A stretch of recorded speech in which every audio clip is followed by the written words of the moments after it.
family fun, great promotions, and an unforgettable atmosphere at the ballpark. Get your tickets and schedule at beanballers.com and catch Decatur Beanballers highlights all summer long on IL Sportswire. From the Hart Media Group newsroom and DeWittDailyNews.com, I'm Ben Hubbard with this expanded morning newscast.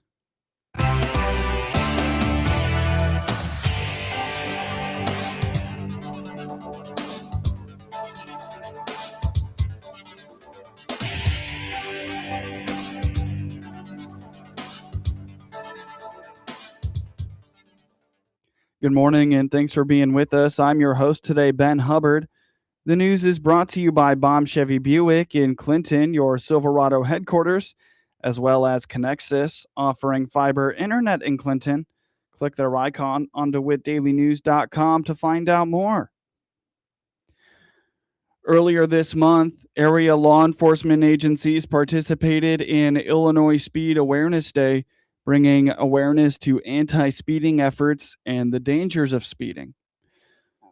Monticello Police Chief Rob Bross told the Hart Media Group that the purpose of Speed Awareness Day is not just to give police an opportunity to write tickets. It is to let drivers know that speeding and reckless driving can kill.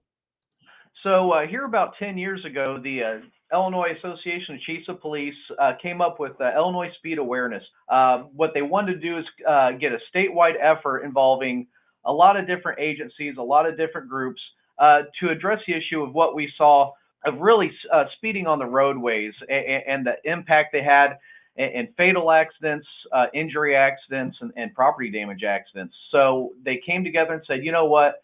In the middle of summer, obviously, when a lot of people are driving, they want to have a high visibility enforcement program that includes not just, this isn't just to go out, write tickets, and just make everyone's life miserable. We want to do this as a public education, as a notification, like, listen, speed kills. You know, we all get a little late for things. We all get in a hurry. We've got a lot on our minds. You know, we just talked about before we went on air, we were talking about, you know, our kids in sports and vacations and everything else. We have a lot on our mind. But really, a lot of it comes down to if we would just slow down a little bit, we would probably more than have some of our accidents. Chief Bross often sees drivers coming into the community too quickly off rural highways, especially after the speed limit on Bridge Street into town was lowered. He adds that speeding is even more of a problem in the community when school is in session and students and their parents are walking to and from the buildings. What we have done in the past few years is participate in this enforcement effort to really tell people, listen, you know, we really need you to slow down. We have some. We don't have we have an interstate that the state patrols, but we have a lot of two-lane highways that come into town, and there's not a lot of buffer area. Usually you come in and it's a residential area. And especially once school starts, if you're coming in from the south, you're meeting our elementary school and high school right there and all of our sports complex there. So we just really wanted to get the word out to have people slow down. Right, the Bridge Street. So we did. We looked at the accident data and saw quite a few accidents. It was 45 miles an hour. We had a lot of accidents at Old Route 47 and Bridge Street. It's kind of a weird way off the interstate. There's a curve that comes into town, kind of a sweeping curve. It's really hard to see some of the side streets there. We looked at all the information. Got a lot of good data, reduced it to 35. And really, that was a big education moment, too. We put our speed trailer out there. A woman was recently struck by a car while utilizing a pedestrian crosswalk in Monticello. She survived. However, Chief Bross says it is avoidable accidents like this that happen all too often and emphasizes that pedestrians always have the right of way. Yeah, so on Market Street or 105, it's the main north-south road through Monticello. We have an area downtown where it's a marked crosswalk, and the state of Illinois and the city, I believe, entered into an agreement years ago to put a pedestrian signal there. So you push a button, there's bright yellow or green signs, and the lights flash yellow when a pedestrian is getting ready to cross. So from what our investigation showed, this woman pushed the lights to activate them, started walking across, and a truck going southbound hit her. Thank God, it looks like there was a hip injury and some, we call it road rash, some abrasions on her, but she survived. She's at the hospital getting checked out. But it just comes down to when people see pedestrians, and especially now, we have a lot of events. We have a car show this weekend. We have Railway Museum has an event out there. You're going to have a lot of people walking to and from across roads, across the highway, there at the pedestrian crossing. We just really try to implore people to slow down. If you see people on the side of the road, take an extra 30 seconds, let them cross, make sure everyone's safe, and it's really a lot easier to go through life that way, as opposed to getting into a rush, not paying attention, and then ruining someone's life. Alongside controlling your speed, Chief Bross urges drivers to remain alert while behind the wheel and to always wear a seatbelt. Coming up shortly on this expanded newscast, weekend rain to aid in growing flash drought conditions. The McLean County Fair is celebrating a big milestone at the current fairgrounds on the west side of Bloomington Normal. McLean County Farm Bureau Manager Anna Ziegler told the Hart Media Group from the fairgrounds that to celebrate 30 years of hosting the fair at their current location, Ziegler says the Farm Bureau is investing $1 million over 3 years into repairs and improvements. The fairgrounds has, existed since the 1930s. This is about our fourth location, I think, maybe our fifth. So we've kind of moved around town a couple times, but 30th year in this west side location. And earlier this spring, the McLean County Farm Bureau announced that we're investing $1 million over the next 3 years in improvements and upgrades and maintenance and all kinds of things to keep this space a great place for our community and for our kids to show. So some of the projects that we've already completed this year that you'll see around the fairgrounds, within the fairgrounds itself, we put down asphalt milling. So that's to help reduce dust on the grounds, so to help keep that experience better, especially if it's dry and windy. We've done some concrete work. Our beef and dairy barn needed some tuck pointing and some maintenance there. All of our livestock barns now have 3 large fans to help keep air moving, and especially today's not super hot, but if it gets hot later in the week, that'll help keep our animals and our exhibitors more comfortable here on the grounds. And then we replaced about a third of or actually got new, because our sheep and goat numbers have grown to the point they needed more pens. We've added pens in that barn, and our hope is we're testing them out this year, the new ones, and we hope over the next few years to replace more pens. So that's kind of the plans for the future, is to replace all of our animal pens for our livestock. Ziegler credits the Fair Board's careful stewardship of their funds, which allowed them to pursue the endeavor. She says they are looking for public input on what improvements the grounds could use.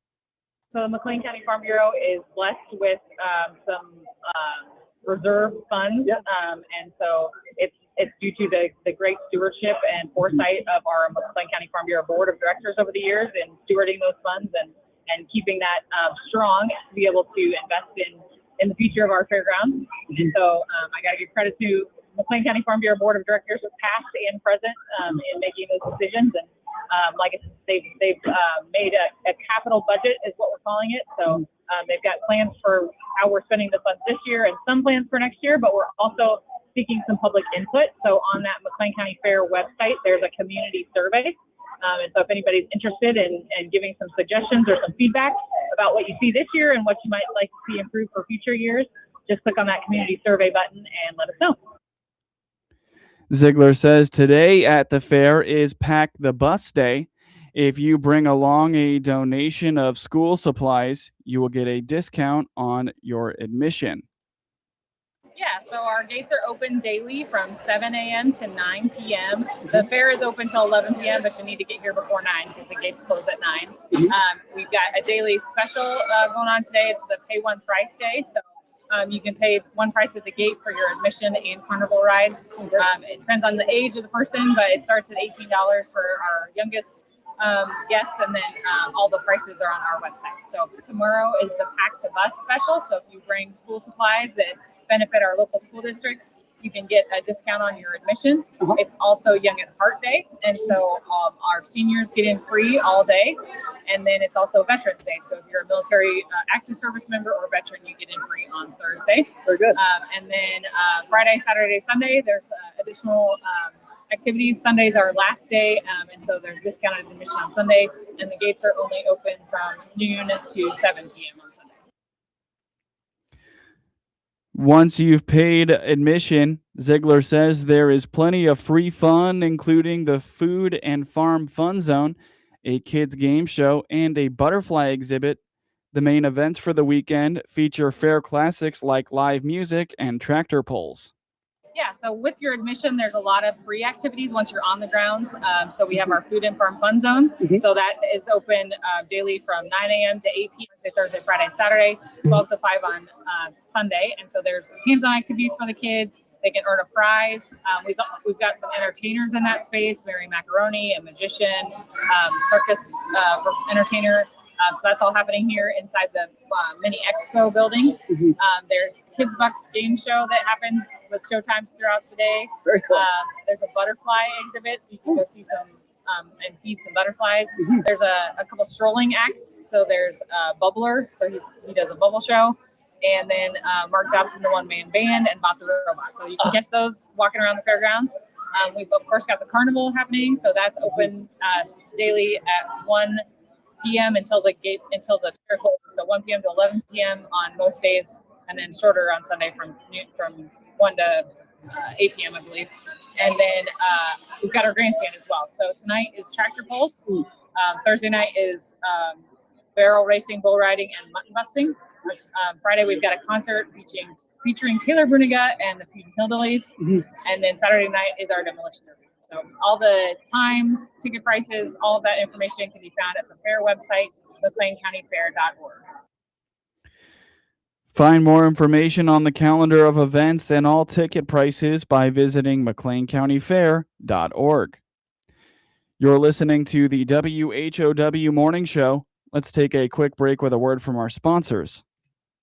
It's the quiet moments you count on. A call that connects instantly, a show that never buffers, a home that just works. That's the difference with Connexus Fiber Internet. We built a buried fiber network designed for consistency, earning us the title of top-rated fiber internet provider in Illinois. With plans starting as low as $25 a month and 3-year price lock options, it's reliability you can feel without the unpredictability. Because with Connexus, connection means everything. Experience better at Connexus.com. Nothing Connexus like Connexus. Chevrolet is the heartbeat of America, and now is the time to celebrate our nation's birthday in a new Chevrolet. This is Scott Baum from Baum Chevrolet Buick in Clinton and Farmer City, inviting you to come see our selection of Chevrolets, like the sporty Chevrolet Trax and the good-looking Trailblazer. We also have a good selection of Chevrolet Equinox and the full-size Traverse. Chevrolet, together let's drive. BaumChevyBuick.com, right from the start. News time is 22 minutes after the top of the hour. You're listening to the WHOW Morning Show. The extreme heat and lack of rain of the last few weeks could be relieved as more seasonable temperatures and chances of precipitation return to the forecast. Ed Shimon with the National Weather Service in Lincoln explains that daytime highs will hover around the mid-80s the rest of the week, with overnight lows around 60 degrees. Air temperature is going to be around 85. The heat index is around 88. So much, much less intense heat there. Kind of typical summertime day. And that's going to be the theme going forward, really. The next day is going to also be, that trend high around 84, and then the dew points falling actually into the mid 60s and staying there. So mid 80s, Tuesday, Wednesday, Thursday, even into Friday, with precipitation chances really staying quite low, if not zero. So it's actually going to be pretty comfortable. Yeah, there we go on Friday, another 81 degree high, lower 80s. So not seeing a lot of precip the rest of the week, which in some cases actually is not a good thing because we are in a deficit. Oh, there's some rain chances I see showing up on Friday. Yeah. So Friday we have more storms coming in. Friday's rain chances are appearing to be widespread. Shimon says the rain should be steady, which could help alleviate the chances of reaching flash drought conditions in the area. Yeah, that one looks a little bit more widespread, and it's extended all the way through Friday night.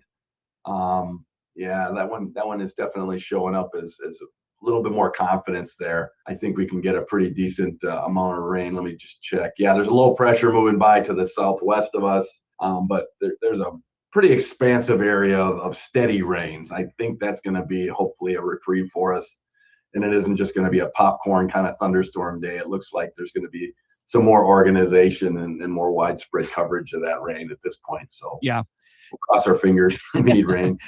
Yeah, right now when we look at our office's observation and even in Cocoa Rods, we're at 3.5 inches below normal. July is our biggest month, 4.9 average, and we're 3.5 below normal at this point. Now, when I look in that puts us so at the office we've only had 0.79. Like in DeWitt County, I see our Cocoa Rods station has 1.14. In the Northeast near Forest City, that's 2.31. So there's some variation there. So you're roughly 2.5 inches below normal across DeWitt County for the most part, 2.5 to 3. So it's definitely dry, and the monitors are showing that. The soil moisture is starting to drift off towards just middle of the road average for this time of year. So we're not in the drought conditions yet, but if we stay dry for more of July into August, that's going to possibly put us in a drought status. After the forecasted storms of Monday missed us to the east, Shimon says Friday's rain likely won't be enough to pull us all the way out of any drought conditions. Friday's not going to be enough really to get us out of that deficit because we're almost 3 inches below normal, and that's generally, it's not looking like we're going to get a 3-inch rainfall on Friday, but potentially getting added to the drought because we update that on the Thursday, and it takes rainfall into account through Tuesday morning. Mm-hmm. So, if we don't get any rain, we're probably going to see, some D0, abnormally dry conditions show up in the drought monitor coming forward here, I think. Get the latest in severe weather updates, forecasts, and weather news by visiting weather.gov/Lincoln or by finding their Facebook page. Looking at over 10 years of data, the Illinois Nutrient Research and Education Council was created by state statute in 2012 with an assessment on bulk fertilizer sales, funding, and REC projects. The work has been important, says David Wessel, a Cass County farmer who serves as an NREC board member. We're 10 years, past 10 years now into the strategy, the NLRS strategy, and we're looking to adopt like a 2.0 in LRS, and we're just really trying to sit back and look. We've had the 12 years of research now. We got a great study going on right now, really to evaluate that what we've done in our 12 years as an organization, and what practices or what projects do we need moving forward that we haven't looked at. And one thing we've kind of pivoted to here in the last 2 or 3 years is really doing that stream bank and stream sedimentation studies. And those are kind of time consuming, rather costly.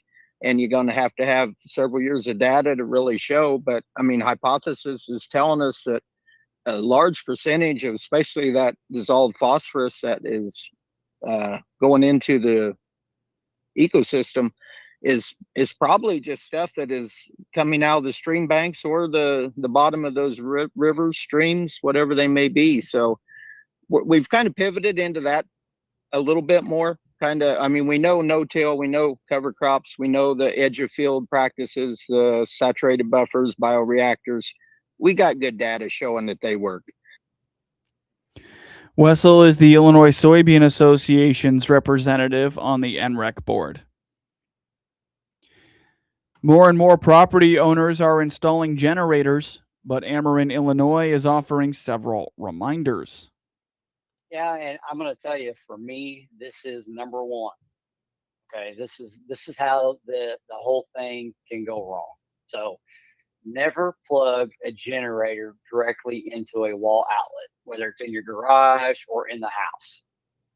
Doing this can create dangerous backfeed that may energize the power line and put our workers, or family, and even your neighbors at risk of serious injury or death.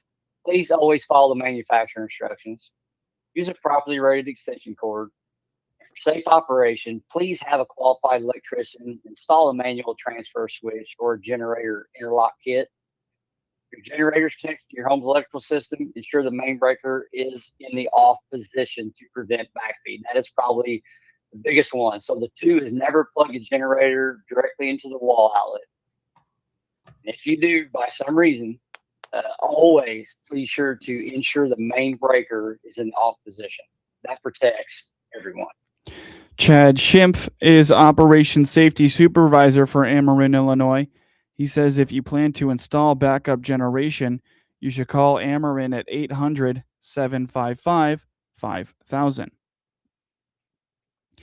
Get news anytime from your computer or your mobile device at DeWittDailyNews.com. With SRN News, I'm Rich Thomason in Washington. The U.S. retaliates for Iran's targeting of American troops in Jordan earlier this week. U.S. Central Command says a number of Iranian military-related targets were struck overnight. Those targets reduced to rubble. Inflation fears and the Iran war sending oil prices higher while stocks have tumbled. The Dow fell more than 1,100 points yesterday, the blue chip index suffering its biggest loss in more than a year. Russia has unleashed a devastating overnight attack on Ukraine. Missile and drone strikes all across the country. At least 8 people, including children, were killed in the Russian attacks. There will be no Senate committee vote today on Attorney General nominee Todd Blanche. Vote's been canceled. 2 Republicans, Senators John Cornyn and Tom Tillis, threatening to vote no the nominee. The Dow futures up 136 points. More details at srnnews.com. In the military, the mission was clear. You knew what to do. Now, the mission has changed. Stepping into civilian life isn't about finding a job. It's finding your purpose. I wanted a career that would leverage the skills and discipline I gained in the military. IT just felt right. My Computer Career offers class schedules that fit into your life and skills in high demand. Put your VA benefits to work. Visit mycomputercareer.edu/CWP to jumpstart your IT career today. An elite CompTIA certification partner. Financial aid is available to those who qualify, including VA benefits. Hi, Rhett Rasmussen of BestHotGrill.com. Step up your grilling game with our Solaire portable infrared grills. Our compact everywhere is a favorite of RVers and trailer pullers. Solaire infrared provides the quick sear for bar marks and texture needed to properly finish sous vide. Use a portable alongside your larger conventional grill to create an instant sear zone and more juicy and flavorful food. Learn more at BestHotGrill.com. Affordable, powerful, portable infrared grills at BestHotGrill.com. From the Hart Media Group Sports Desk, IL Sportswire, and DeWittDailyNews.com, I'm Ben Hubbard with this local sports report. Edgar Caro had an RBI single in the 12th inning to give the Chicago White Sox a 6-5 victory over the New York Yankees on Wednesday night. For a second straight night, the Yankees got the best of the White Sox. Garrett Cole blanked the Southsiders for 6, picking up his 4th victory of the season. David Bednar looking to extend his scoreless inning streak to 25 innings, but Chase Mydrop had other ideas. Swinging a fly ball, will hit out into left, and it will go. 3-2. What a swing by Chase. The Sox gave him a finish, but ultimately fall 3-2. It doesn't get much easier Wednesday night with Cy Young favorite Cam Schlittler on the hill against Davis Martin. Sox and Yankees game 3 of 4 Wednesday night. I'm Jeff Meller, and I'll have your pregame coverage starting at 6 p.m. on the ESPN 1000 Hard Rock Casino White Sox Network. The Sox and the Yankees will wrap up their series with an afternoon game scheduled for 1:10 p.m. today. The Sox will be back on WHOW tomorrow when they take on the Tampa Bay Rays. Pregame starts at 5:30 p.m. Ivan Herrera had a 2-run double with 1 out in the 10th inning to give the St. Louis Cardinals a 3-2 comeback victory over the Chicago Cubs on Wednesday night. Herrera lined the double to left center field off Trent Thornton, who is 3-4, for his second career game-ending hit after Lars Nootbaar had a pinch hit single. J.J. Weatherholt walked, and Jordan Walker drove in a run on a ground out to third. Herrera was 3 for 5.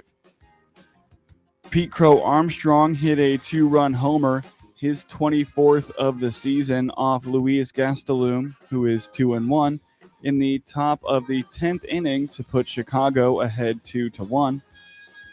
Justin Breuel, Ryan Stanek, George Soriano, and Riley O'Brien each tossed a hitless inning for St. Louis in relief of Dustin May, who allowed 1 hit and 2 walks on 70 pitches over 5 innings in what could be his final start before the August 3rd trade deadline.